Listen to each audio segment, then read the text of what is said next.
One of the things that you brought up, Tyrone, I found very interesting. Interesting. You said that when women, they think they want a man who's of a certain level of success. Until they get it. Until they get it. Away with it. No, he did it. Oh, trust. Until they trust and believe. I never forget, okay? I may not, yes. Right, yes. So until they get it. Yeah. What that implies is that we have to conform to your expectation. No, it doesn't. And we have to fit a mold based on what you want, right? It's never a conversation. It's never a conversation to say, okay, she may not be everything I want, so I may have to, temper my expectations, just like I may not be everything that she wants. Let's come together and figure out what works for us as a couple. The conversation is often, she thinks this is what she wants until she gets it. No, why don't we come in as flexible human beings who come with baggage and history and culture and lifestyles and the way we grew up and family dynamics and money and the way we approach money and career and decide together where do we find happy mediums, as opposed to this idea that we just are supposed to conform. It puts the onus on the woman, really. It puts the onus on the If that's the woman. way you took it, then that's not the way. That's not the way I'm That's interpreting what thank you you. So here's my thing, right? We can do all these generalizations, but let's make it personal. You're an attorney. When you meet men, is that easy? It absolutely isn't easy. And why is it?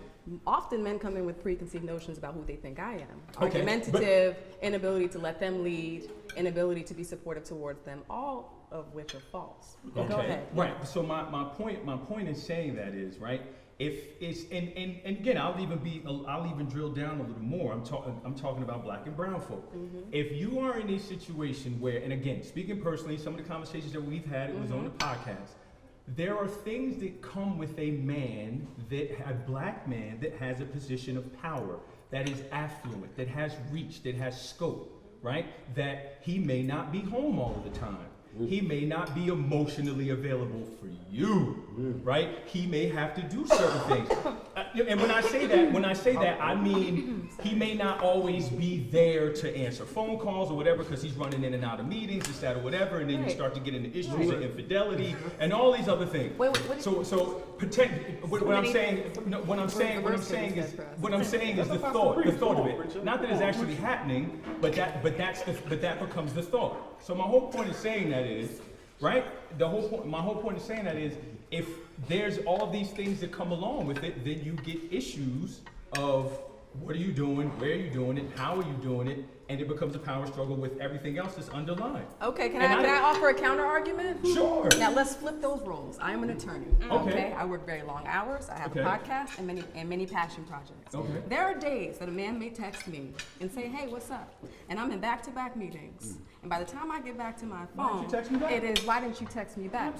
So the mercy and the grace, there's a duality. There is a duality. I'm kidding. No, I know you're kidding, but I think that I think it's still very powerful. I think I can even take this back to even in college, being Greek and dating a non-Greek in school. And like someone's messaging and you're talking about it's 3 a.m., but you're at activities for your organization. You know what I'm saying?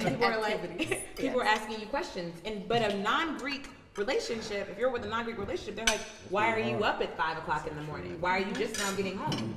But I think to your point, that happens.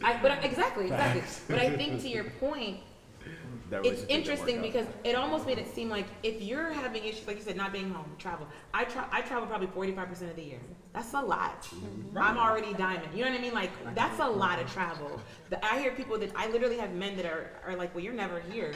Like for me to even have that conversation. But if I'm dating someone that's like-minded, is there a sense of, are you empathetic to the fact that we're both abroad? Are you empathetic to the fact that I didn't take my phone to the meeting? Are you empathetic to the fact that I know, but in reality, but like, are you empathetic to these things, or are you seeking someone that is the homebody, that is available? I'll go a step further. I think successful men with a successful woman is more understanding than a woman is of a man.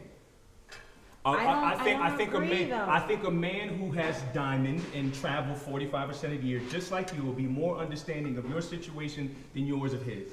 But the only reason I say that I don't agree with and that again, is because I'm speaking very specific of men of color. Exactly. But having been there, I would say no. Okay, fair enough. And only because I've had we marry each other. We marry, right? Because I can get you not picking up your phone. I can get I can get you not responding to my message for a day. And honestly, for real, because I do it, you know what I'm saying? Right. Different time zones, it Right. happens. Right. But I think that there is a sense, for me, from what I've seen, is that there's still a seeking of docility that I don't offer because of the fact that, like, we're not going to talk to me that way because, like, I didn't pick up my phone because I was in a meeting. You know what I mean? Like, Right.